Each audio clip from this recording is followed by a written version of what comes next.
have to really escalate the noise we make so that we'll be heard.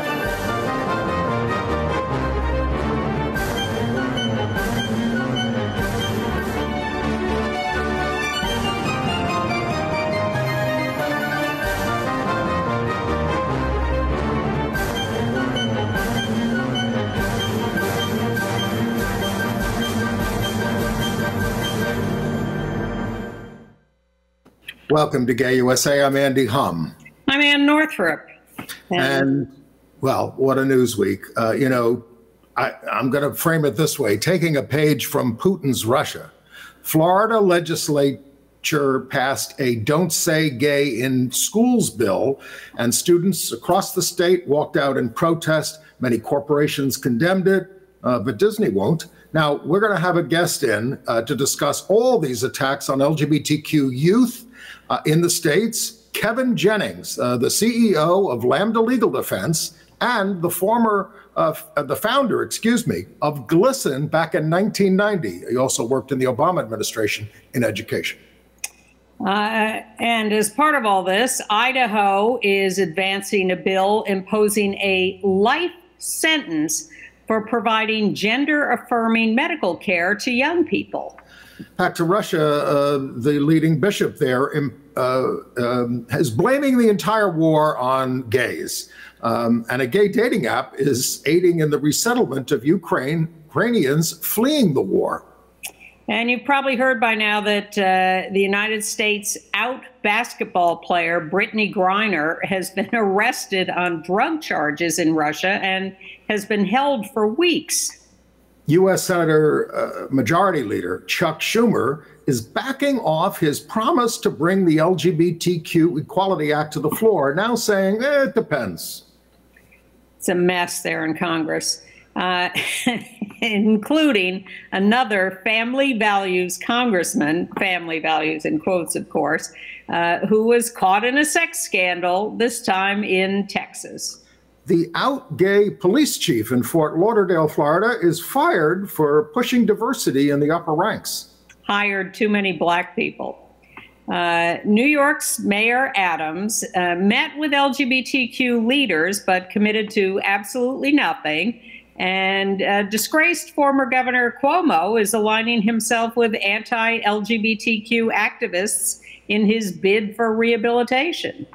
And a Vatican official is set to address an LGBTQ group for the first time in history.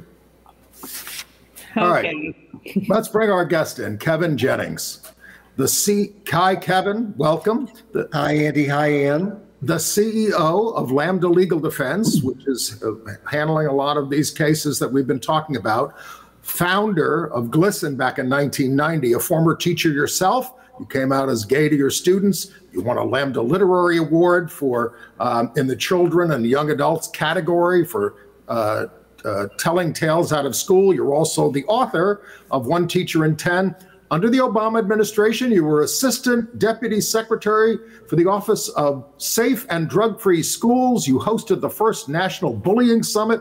You were born in Fort Lauderdale to a father who worked as an itinerant Baptist preacher. You also lived in North Carolina and Hawaii. Welcome. Oh my God, Kevin. You got my whole life there, Andy. Let me actually begin, first of all, by not only thanking you for having me on, but thanking you and Ann for your decades of leadership for our community and also your pioneering journalism. So thank you both. And thank you, Kevin. That resume, extensive as it is only the tip of the iceberg for what you've been involved in and the work you've done. So let's start by getting you to explain to us this Florida bill that just passed the Senate there and the whole legislature, and is, as we tape on Wednesday afternoon, is I'm sure within moments of Governor DeSantis signing it. Tell us exactly what it says and what it doesn't say. One of the controversies is that it doesn't explicitly, in fact, say LGBTQ. Right. Well, the bill, let's be clear about what the bill is. The bill is not about child welfare, no matter what its sponsors say. It's about silencing teachers and marginalizing already vulnerable kids.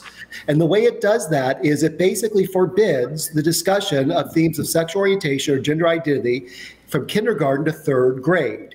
Now, the reality of this is an unenforceable law. You know, it's a typical first grade lesson. I can tell you as a former teacher that you ask kids to talk about who's in their family.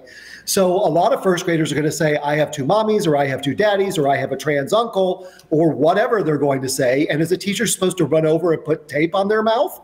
The reality is this is where the world is today. And this is a part of these young people's lives. They have LGBTQ people they love, they have LGBTQ family, and there's no way you're going to be able to enforce this clearly unconstitutional law.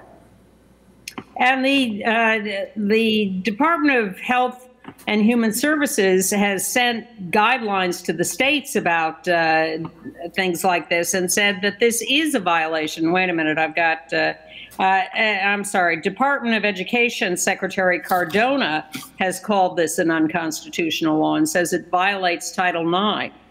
Absolutely. The Education Department, which I'm a proud alum of, is very, very clear that Title IX covers issues of sexual orientation and gender identity. As Secretary Cardona came out yesterday with a very strong statement that this is a violation of federal policy. So the reality is this is simply an effort in an election year to play politics with the lives of LGBTQ youth and their families to win political points. It is unenforceable, it is unhelpful, and it is unconstitutional. Now, it also says that parents can sue if they hear that their kids have heard about this in school. Well, this is one of the new right-wing tactics, this encouraging basically vigilantism, which really began with the Texas abortion law, where there's a bounty placed on your ability to report people who are seeking abortion care. So there's incredible new vigilantism being promoted as if it is acceptable legal doctrine by our opponents on the right that is very dangerous, very divisive, and basically encourages community members to turn on each other and engage in witch hunts. This is not about building community. This is not about protecting families. This is not about helping kids. It is the opposite of all those things. It's about turning community members against each other, tearing families apart, and making kids feel unsafe. Now, they didn't define sexual orientation, as most civil rights bills do, in the bill. So when the chief sponsor was asked about this in a hearing, what does sexual orientation mean? He says, well, it means male and female. Does that legislative history from this idiot make any difference when you're challenging this law? Yeah, I mean, the reality is there is a very clear definition of what sexual orientation means in the law. It's existed for many, many decades. But this isn't what this is about. The reason why they're being so vague and evasive is they're trying to create a climate of fear and have a chilling effect on teachers. You know, the bill only covers right now K through third grade, but if I was still teaching high school, I would be afraid to address these issues now, particularly when the Florida Department of Education just a few weeks ago pulled all of its anti-bullying information off its website. This is an incredible situation where we're seeing adults be the bullies of kids. And the goal of the law is to chill discussion, to intimidate teachers, to intimidate school administrators, and to keep them from doing what their job is, which is to create an environment where every child can learn. And they've promoted this with this sort of insidious theme of parental control and parental choice, which is a very appealing slogan, but it doesn't bear much weight in reality. Well, no, and it's also like, what parents are we talking about here? LGBTQ parents certainly don't want such a law. And they also have a companion bill, the Florida legislature, called the Stay Woke Act, which would do the same thing to discussions of race that they're trying to do to discussions of sexual orientation and gender identity. I can tell you parents of color don't want that law. LGBT parents don't want this law. So when they say parents, let's be honest who they're talking about here. They're talking about conservative, cisgender, straight white parents. And they want the schools to cater to these religious extremists who are uncomfortable with these subjects, and to exclude the view of any other parent who happens to not fit a very narrow mold of what they think a parent should be. So your primary... I want to take you back a few years because you were a teacher and you did invent this whole idea of GSAs in schools and the organization GLSEN. So talk to us just for a second about your experience at that time and with those issues and your understanding of how schools operate around these issues. Well, the situation is the further you get from the kids, the more your actions are dictated by politics, not child welfare. That's been my experience. Now, I helped create the first GSA in Concord, Massachusetts, where I taught high school back in 1988. And we have had to fight from the start to get schools to address these issues. Lambda Legal had to go to court, and eventually in Killeen versus Orange County Unified School District in 2000, we established the federal right of students to have GSAs. So we had to fight in court for years to get this, and we are still hearing from students trying to form GSAs 22 years later than that landmark decision that schools are trying to stop them. So the reality is administrators and school boards and public officials have been trying to stop the addressing of LGBTQ issues in schools for decades. And this fits into, I was a history teacher, so let me do a history lesson for a second. The number one way to terrify parents is to say that they're after your kids. This was supposedly done with Jews who supposedly drank the blood of Christian children in the Passover Seder. That was used to justify the pogroms. It was done with black people, supposedly black men were after little white girls. That justified lynching. And it's been done with LGBTQ people all the way back to Anita Bryant, where supposedly we were pedophiles and we were recruiting children to be gay. So this is part of a historic trope where people invent a boogeyman that's after your kids and try to terrify people with that specter. The reality is the real danger to kids is allowing bigotry to rule what we teach in our schools. And these bigots are the threat to children, not LGBTQ people. And in fact, Governor DeSantis's press secretary, Christina Pushaw, has said anyone opposed to this Don't Say Gay bill was essentially a pedophile trying to groom 4 to 8-year-old children for sex. Yeah, and that's very interesting because every study on the subject finds that children are much more likely to be molested by straight men than they are by women of any sexual orientation or gender identity, or gay, bisexual, or trans men. And you've got to be encouraged at the fact that there's been a lot of protest from students. There was a walkout across the state. We even have a little brief video just to encourage people, show people what are doing. The Representative Fentrice Driscoll led a group of students in a chant of "We will not be victims." We will not be victims. We will not be victims. We will not be victims. We will not be victims. We will not be victims. We will not be victims. We will not be victims.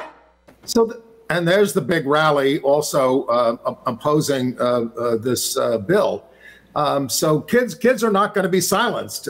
They're shouting gay, gay, gay, gay, gay as much as they can these days.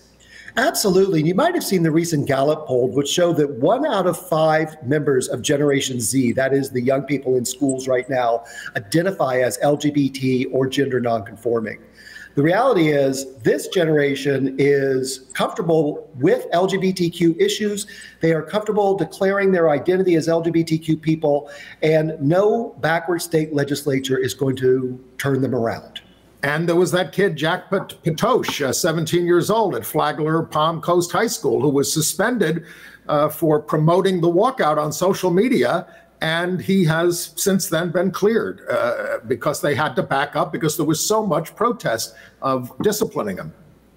You know, in some ways, I feel a little sorry for our opponents. They don't seem to realize that they are on the wrong side of history, that the next generation has already moved on these issues. That video was so powerful to me. And let's make that woman superintendent of the year, by the way, because what she's doing is putting her kids first. And that's what schools should always do.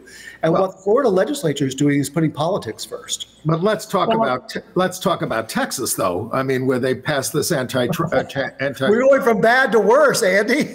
Well, because, you know, because you talk about Governor Abbott just got renominated, running on all this right-wing stuff. His campaign manager said, "We win, 75 to 80% when we push these issues."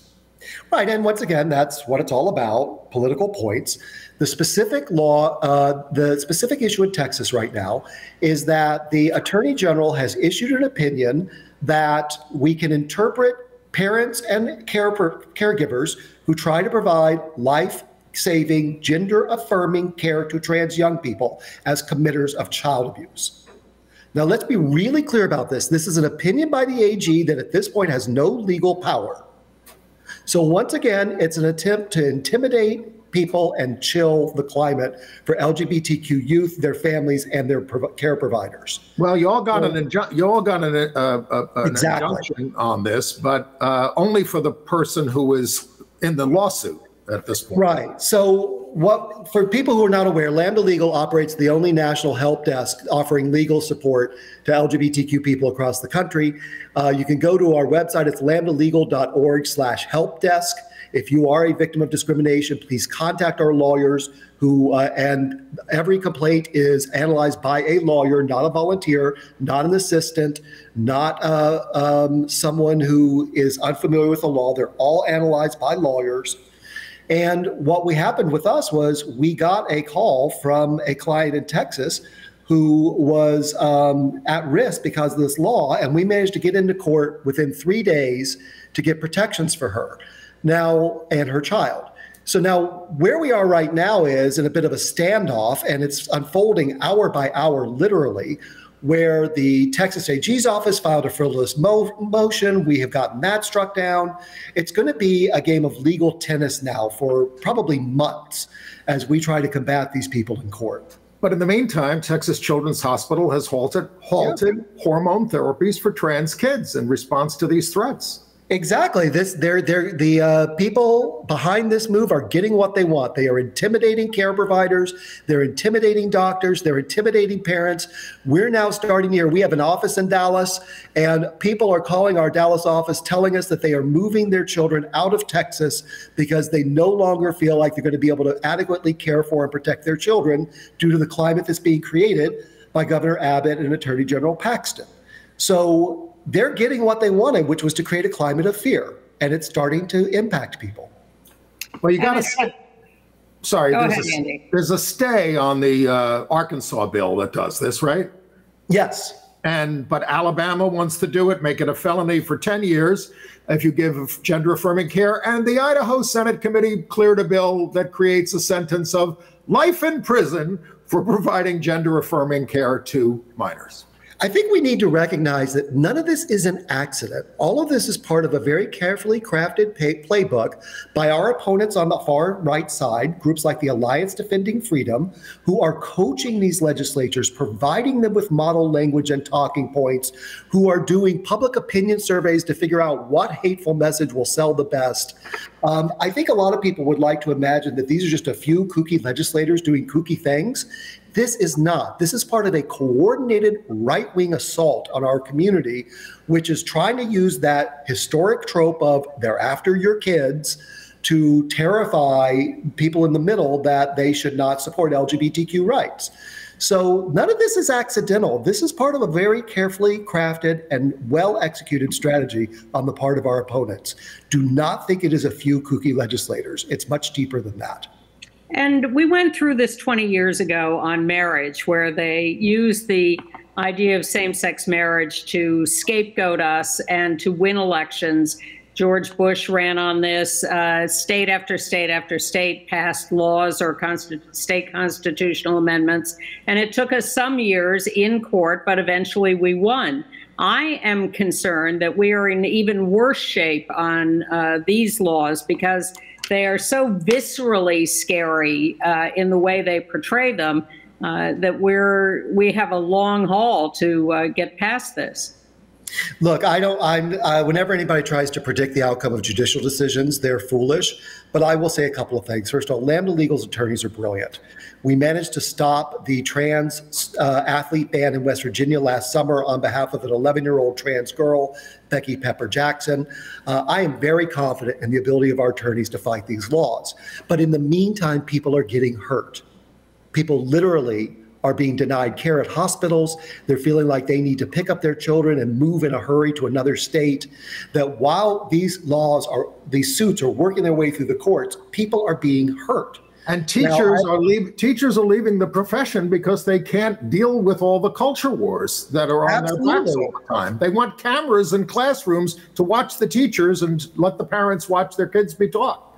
Yeah, I mean, it's completely insane. And we know this is affecting LGBTQ youth. The Trevor Project did a study, and 85% of trans and gender nonconforming youth and 66% of lesbian, gay, and bisexual youth said that their mental health was being negatively affected by all these public attacks on them. Well, so we're literally driving kids crazy. I hope the donation of $100,000 to the Trevor Project from the Las Vegas Raiders, on top of the $100,000 that the outplayer Carl Nassib gave, will make some difference. Absolutely. But the reality is the root of the problem is these legislators and their far-right allies who are willing to play politics with kids' lives. You know, as a former teacher, I really believe that your job as a teacher is to make sure that every kid in your classroom feels like they belong, every kid can fulfill their potential, and every kid can achieve their dreams. And what they're doing goes against the very ethos of education. So we really appreciate the work that Lambda is doing, and we celebrate every success along the way. And, you know, then you have an outlier like the governor of Utah, who has stood up and is vetoing a no trans in sports bill, which seems like a unicorn. It's so unusual these days.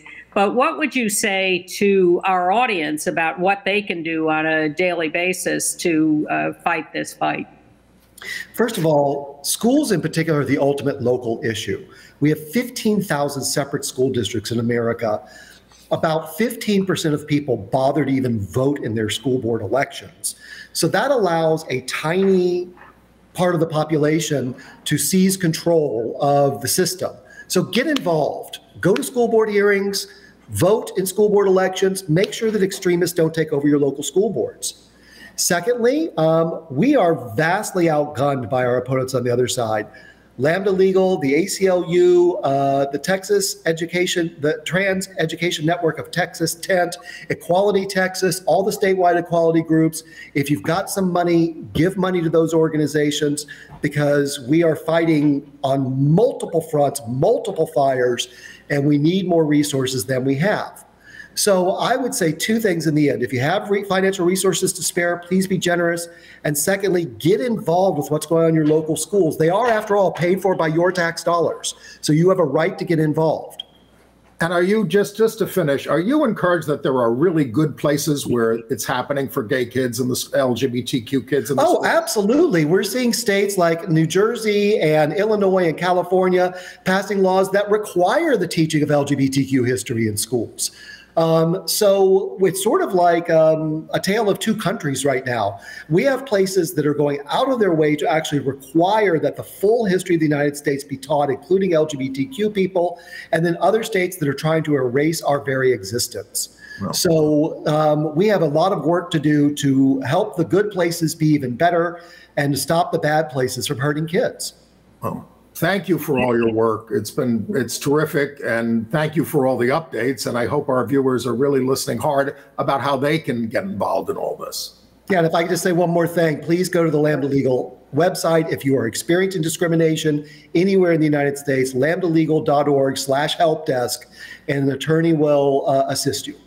Thank you. And you're right about the future. The kids are going to solve all of this. Thank you, Kevin. We'll ask you to come back for regular updates and inspiration, and good luck with all of this. Thank you so much. Keep up the great work. Thank you. Take care. You too. Wow. Well, we are getting some adult support. 150 corporations condemned the Florida bill. except for Disney, which is not doing that. But these corporations are also giving all the money to elect these right-wing Republicans who pass these bills. Including the latest news today was AT&T going back to funding right-wing Republicans as well as Democrats. But they tend to give these corporations that consider themselves neutral because they give to both parties, tend to give a little more to Republicans. And why are they? Let me not ask a stupid question. I know they're giving money to politicians because they want them to do their bidding on various business laws. But really, it would be nice if all of that were illegal and corporations could not fund politicians at all. That would change things. But Disney's annual meeting is right this minute as we are taping. There are shareholder resolutions proposed about non-discrimination that the Disney management has urged their shareholders to vote against. We'll see whether this current leader is called on the carpet. He's not very popular. The current leadership at Disney is stacked with right-wing Republicans. Yes, it is. And that's a change, but that's... from Bob Iger, who was a little better on these issues. But the employees, gay employees, LGBTQ employees, complained bitterly about this. And they said, if you've got a problem, we have a human resources office and we can refer you for psychiatric help. I swear that's what they said to them. And not only did they say that, but the guy who wrote the memo suggesting they go get therapy if they were feeling upset also said, and I gave a donation to the Human Rights Campaign, and you may want to do the same. Yeah, Human Rights Campaign ought to turn it back. Let's turn our attention to what is, dominating the news these days, and of course that is the war in Ukraine from Russia. We also want to give some hope here. ILGA Europe has posted different ways that you can help the LGBTQ people in the Ukraine. Go to ilga-europe.org, and they list a whole bunch of resources. As I said, we protested these, Putin in 2013, and nobody listened to us. Now everybody wants to get rid of him. The Ukraine was making so much progress under Zelensky and some of his predecessors once they got rid of Yanukovych back in 2014. So there were pride parades in Kiev as recently as 2021, and one of the chief organizers of that was a bigender trans activist named Lenny Emson, who was the director of Pride, and they were planning a new one. In January, they were still planning to have a Pride in Kiev. Yeah, their laws are not perfect. They have a ways to go on that. But look at this outpouring in Kiev. Right. And Lenny is planning to return for the fight in the Ukraine. Lesbian activist Olena Shevchenko is staying in the Ukraine, but she said there is no system that can stop this. And then she used an expletive that we're not allowed to use. There's so little hope when, the West is not willing to get involved in a full-scale World War III. No, we're not willing to get involved in a full-scale World War III. I have moments of hope when I hear that there are negotiations going on, but Putin is completely crazy and untrustworthy, so they may agree to something one minute and then it changes the next. And then you have people, and he's lying so much to the Russian people that they don't even know what's going on, or they support this because he's lied to them about why he's doing it. So you have a Russian Orthodox bishop who is very pro-Putin, and he's now giving sermons saying that the West is punishing Russia for being an anti-LGBT country. That's right. By the way, people are using the gay dating app Romeo, which is very popular in Europe. gay people are using it to open their homes to gay Ukrainians who are fleeing. That's from Prague to Pisa to Belgium, Berlin, France, Portugal, Holland, all over the place. They're using the Shelter for Ukrainians group within the app. And the shelter is not only for men, most of whom are staying behind and fighting, but also for their parents and sisters and children. It has 8,000 members in this group within Romeo. Well, there are hundreds of thousands, as you know, millions who are fleeing Ukraine. So there's a lot of need for help. And caught up in all this, just unfortunately, by a matter of timing, is the great WNBA basketball star Brittney Griner, who was playing in Russia. Nope, there she is. Yeah, no, that was the Russian Orthodox bishop. This is Brittney Griner playing basketball. She and other WNBA stars regularly play internationally because they are not fully well paid by the WNBA. So they play in Europe, they play in Russia, they play in other countries. And she's been playing in Russia for the last few years in the off season. And suddenly, as she's trying to come home, she's grabbed at the airport and accused of having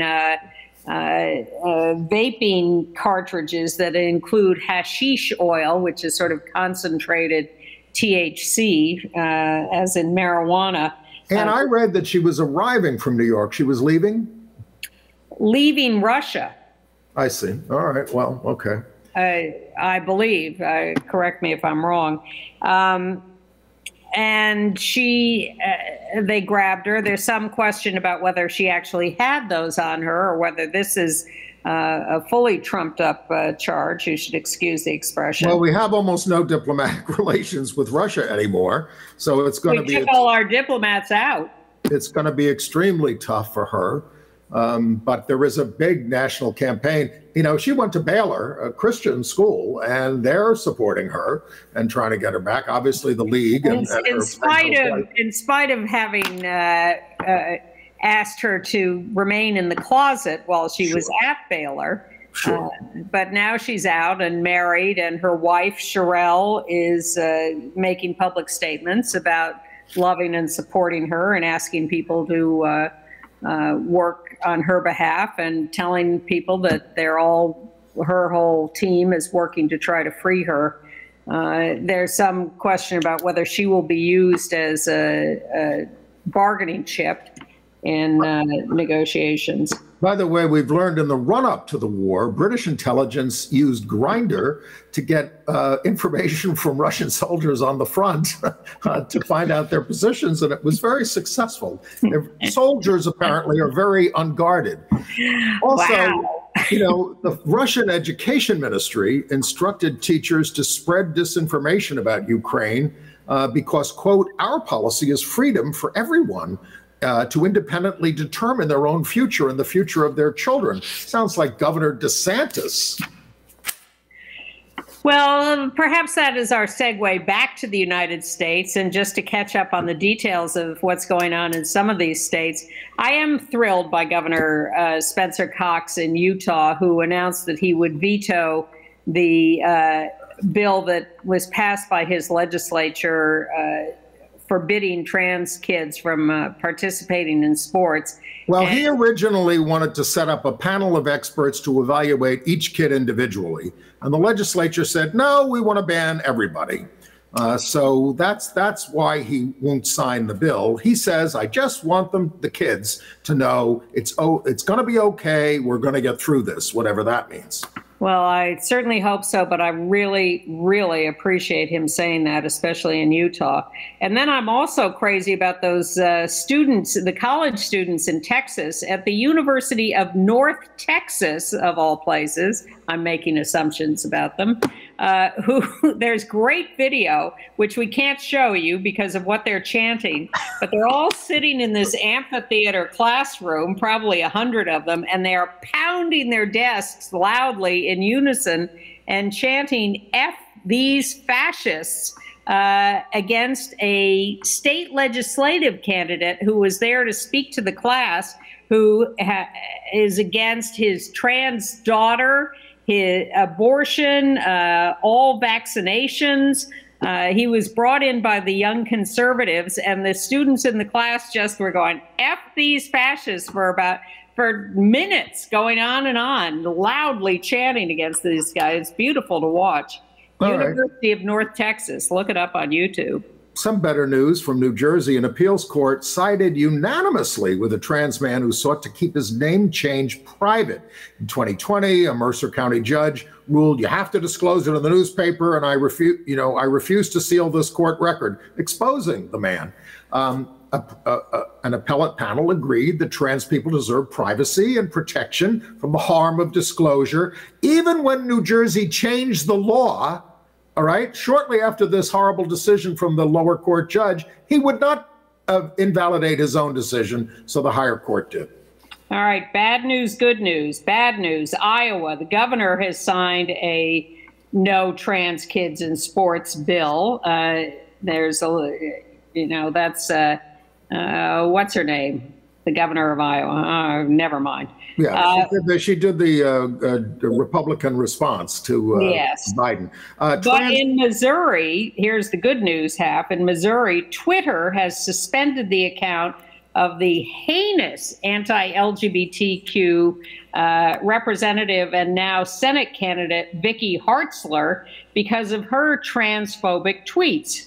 By the way, I read an encouraging article that said because Twitter is sort of shutting down Russia and they're shutting down Twitter and everything, that the whole Twitter sphere has become a lot calmer since then. I mean, this is this is not a joke, a serious development, because that's how we got Trump.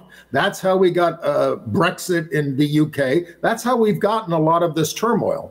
Trans softball players want their World Series moved from Texas. The gay softball league tourney is slated for Dallas this summer. The league isn't moving. They say, we understand the concerns, but we want to spotlight LGBTQ people in Texas. Trans athletes want to deny Texas the $5 to $7 million economic impact.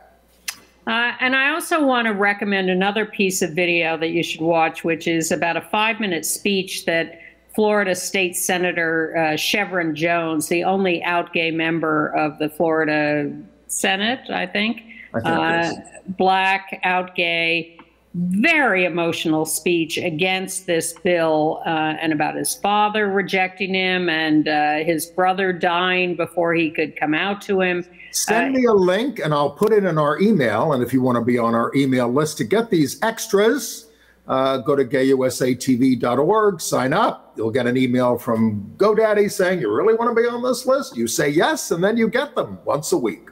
I'll try to dig up that University of North Texas video too. Okay, I did a 20-second interview I asked Chuck Schumer, what's up with the Equality Act, and do we have that? Here's what we're fighting hard to get it. We still need some more Republican votes. Jeff Merkley's leading the charge, but we're going to keep fighting until we get it done. Will you have a vote if you can't, just to see where people stand? That is, as long as our groups, our LGBTQ plus groups think that's the right thing to do, we will definitely do it. Thank you. That is not what he said in April, where he proclaimed, we will get a vote in the Senate. Every senator will be forced to show where they stand on the issue.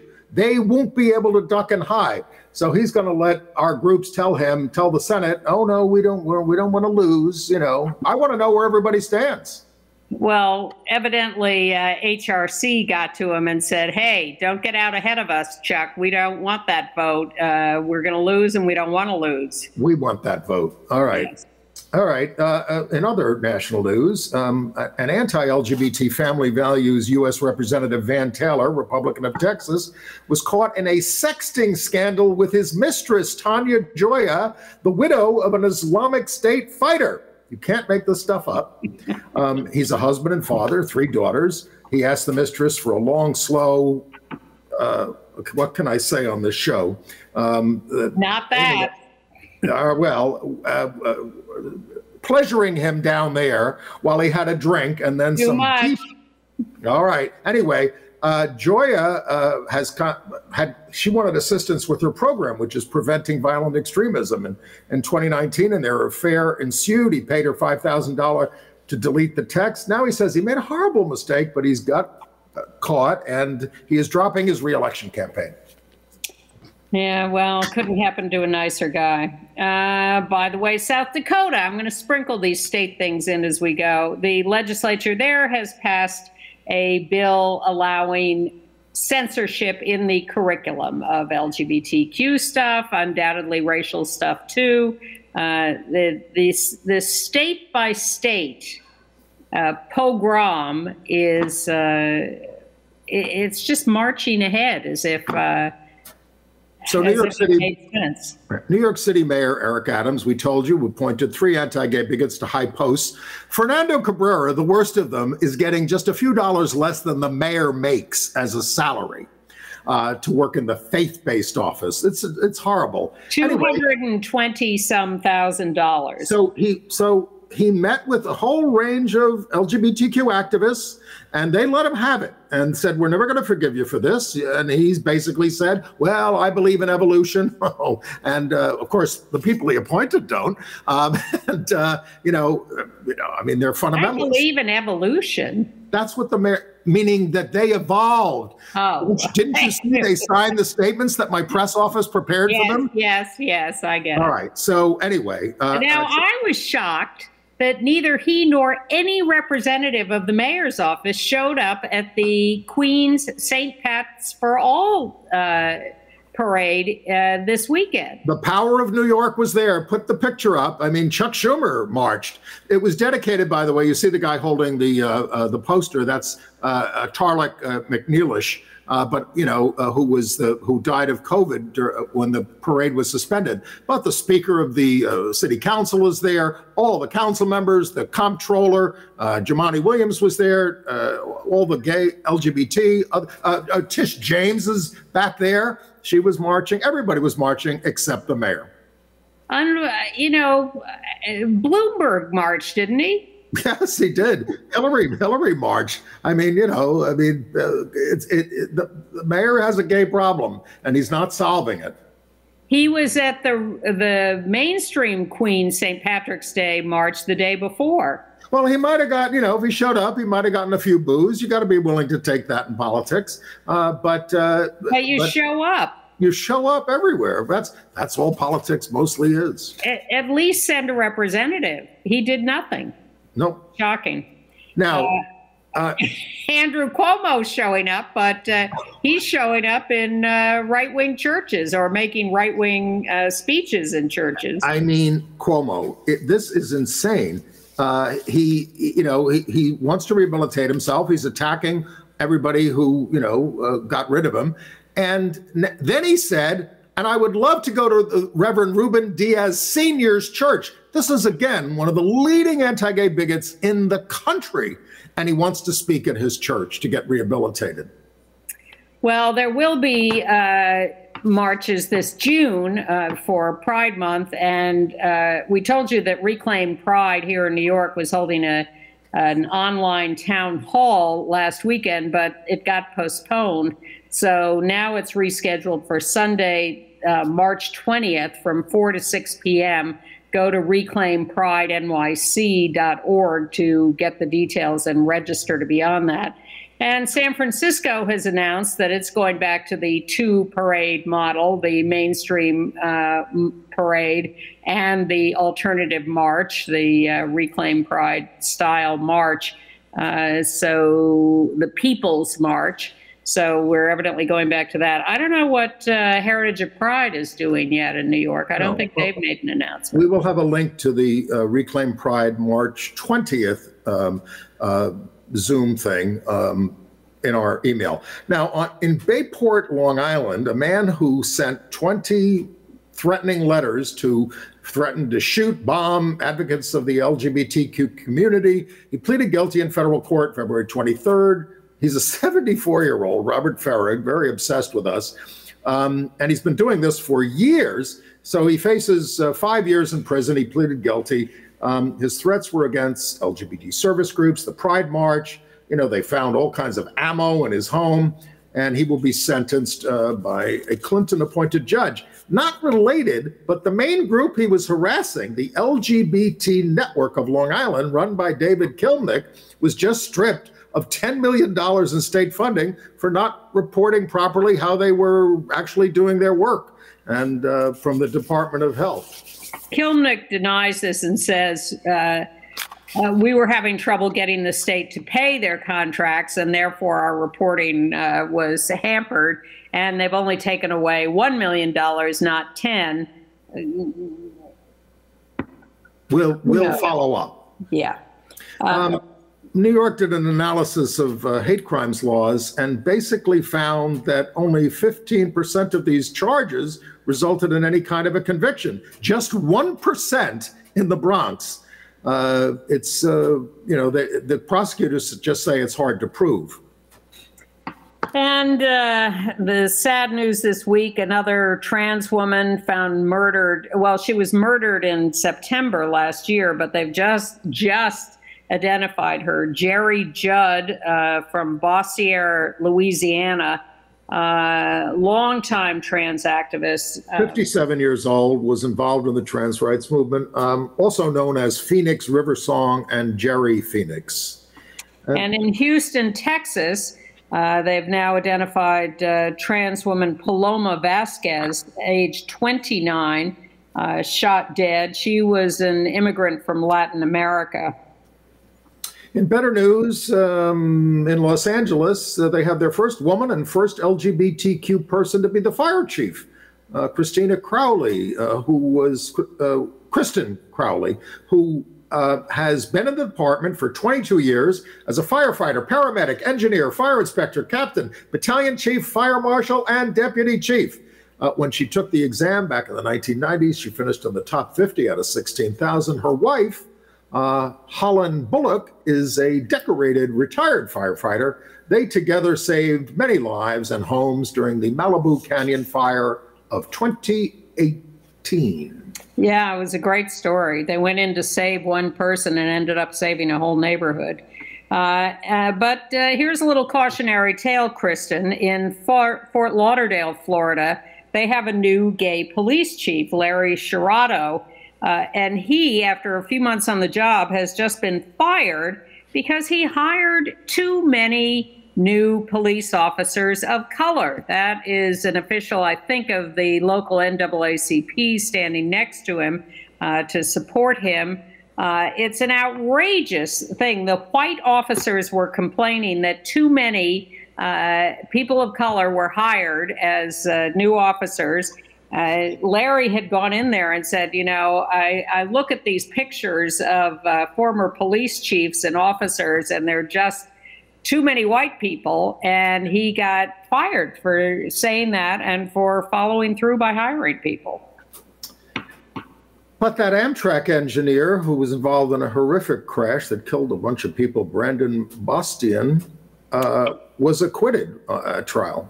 Yeah, this was a crash in Philadelphia in 2015, 8 dead, 200 wounded. He had been charged because the train that he was the engineer of was going twice as fast as recommended for that particular stretch of track. He had been charged with involuntary manslaughter, but his lawyer said, and he said, look, I made a terrible, terrible mistake, but it wasn't a criminal act. It was just a horrible accident. And the jury agreed with that and acquitted him in part because he had owned up to that and did apologize and did acknowledge that he had made a mistake. And we're talking about him because he was an out gay guy. At PFLAG, they have a new executive director, Melissa D'Andrea, succeeding Drew Tagliabue, who was there forever. And she has 20 years experience in programs for New York City youth and families. She's coming from the Girl Scouts of Greater New York. She grew up in the youth development programs of the city, like the YES program for LGBTQ youth at our community center. And in the sports section of our program, as you know, we have a bias towards golf. And so we want to congratulate PGA Tour caddy Todd Montoya, seen there on the left with the pro he works with, Brian Stewart, on the right. Todd has just come out. he was out. He's come out gradually to a few family and friends and pros he worked with, but he gave a big interview to the Golf Channel and told a very moving story of having to be silent for years and now feeling free at being out. He says he's walking on air. There are no out male PGA Tour pros. There never have been that I can think of, even ones who left the tour. I can't think of any. I think we've heard recently about a college player or two who are out, but you're right, in the main pro ranks, no. Lots of women, though. And the U.S. Soccer Federation has okayed the resolution to ban homophobic chants at games. They will adopt that resolution. That was something Kevin Jennings worked on at Ranger games because he's a hockey player, and he went to Ranger games, and there was some horrible anti-gay chants, and he tried, but the Rangers were very unreceptive back in the late 90s. Well, the Virginia Republicans in the legislature are also unreceptive to repealing their anti-same-sex marriage law, which is still on the books, unenforceable since the Supreme Court decision. But everyone wants to repeal those laws because the new Supreme Court may very well revoke that ruling, overturn that ruling. Everybody's rushing to pass anti-abortion laws if they haven't already. That's another thing Florida did this week, limiting abortions to 15 weeks. So we go to international news. Well, we just want to congratulate the new out gay mayor of Boynton Beach, Florida, Mayor Ty Pensurga, Filipino, 33 years old. Congratulations, Ty. There is some good news from Florida. Yes. Okay. At the Vatican, for the first time, they're sending a representative to an LGBT group meeting. After 2,000 years, Sister Natalie Beckwart, an undersecretary at the General Secretariat of the Synod of Bishops, the first woman to have a right to vote during a summit of bishops. She will speak via Zoom to New Ways Ministry on April 3rd at noon, a webinar of the U.S.-based Catholic LGBTQ ministry. They say her talk will focus on the practical ways the church can become a church that listens to all its members and discerns the best way to handle current issues. Sister Janine Gramick, who's a veteran at this, hopes that this is only a beginning. Well, it better be, because she's not listening, she's lecturing. And this is supposed to be part of a Vatican campaign to consult with all parts of the Catholic population around the world. You're not going to let the people talk from the group? No, she is giving a lecture. She is giving a lecture. What's the point of Zoom then? Well, so that she can lecture them. Well, it's not a meeting, it's a lecture. Hey, New Ways, stand up for yourselves, demand to speak. I hope you're not muted throughout and can interrupt. Now, here's a horrifying story. Guatemala. The Congress there has passed a new bill, no same-sex marriage, in spite of the Inter-American Court of Human Rights mandating it. No teaching about sexual diversity, no abortion availability. They're just heading backwards to the 5th century. And a really horrible story out of Azerbaijan. LGBTQ plus journalist and activist Avaz Hafizli mutilated and killed February 22nd by his cousin, who was arrested and confessed a gruesome murder. The cousin objected to his activism on behalf of trans people especially. This guy who was killed once chained himself to the gate of the Prosecutor General's office to protest inaction on hate crimes. He was brought to the morgue in a garbage truck because the police didn't want to touch his foul body. So lots of trouble there. Terrible story. In India, the Defense Ministry has refused approval of a new film based on the true story of a gay army major. Their excuse is that it's illegal to be gay in the armed forces of India, although we know they got rid of the sodomy law for the country a few years ago. But the military, as in this country, is a separate operation. In Cameroon, now they still have, criminal penalties for gay sex, but they handed down a 6-month prison sentence and fine of $1,100 to one of the perpetrators of a violent attack on an intersex person last year in the capital.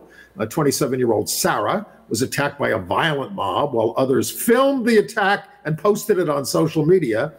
It took pressure from the Cameroon Foundation for AIDS for the police to follow up and do an investigation. But this is considered progress that they're actually going to penalize someone for harming one of our people.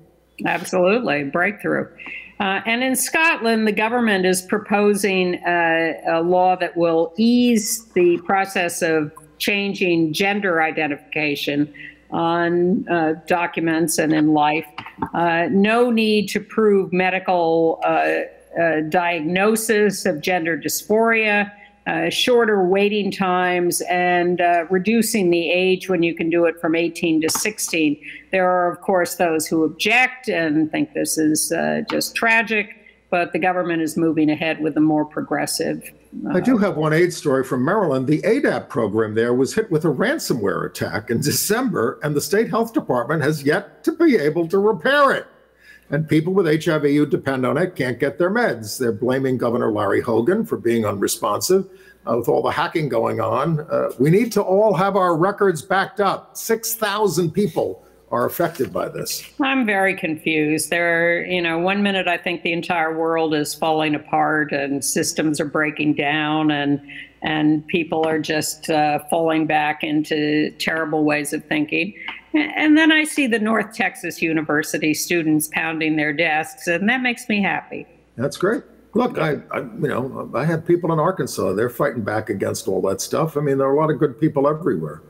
All right, entertainment news. Jerry Falwell Jr.'s pool boy sex scandal is being made into a limited series by Groundswell Productions. Of course. Usually end up on the FX network. It's based on the Vanity Fair expose that we all read, many of us, by Gail Sherman. I would be very surprised if there aren't 3 competing versions of that story on the air. Survivor comes back to CBS tonight as we tape with 5 out LGBTQ contestants, including one trans man. It's only taken them about 150 years to get there, but they do have more out. Well, that's how long it took for the for the Congress to pass the Anti-Lynching Act. Yes, 122 years. Well, I was going to express surprise that they voted unanimously to pass it in the Senate, but it turns out that not everybody was there, and it was just sort of a voice vote, so who knows. All right. Also, I've been watching the morning show finally on Apple TV+, which I think sort of jumps the shark in the 2nd season with a lesbian storyline. No more spoilers. But it's my life. I'm producing the morning shows for some years, so I'm into it. The Discovery Plus channel is bringing The Book of Queer this June, highlighting stories of LGBTQ historical figures. Executive produced by Eric Cervini, who did the biography of Frank Kameny, the big gay activist. It will include Bayard Rustin, Eleanor Roosevelt, and others. And there's also a series called Fire Island coming, so we'll give you more details about that.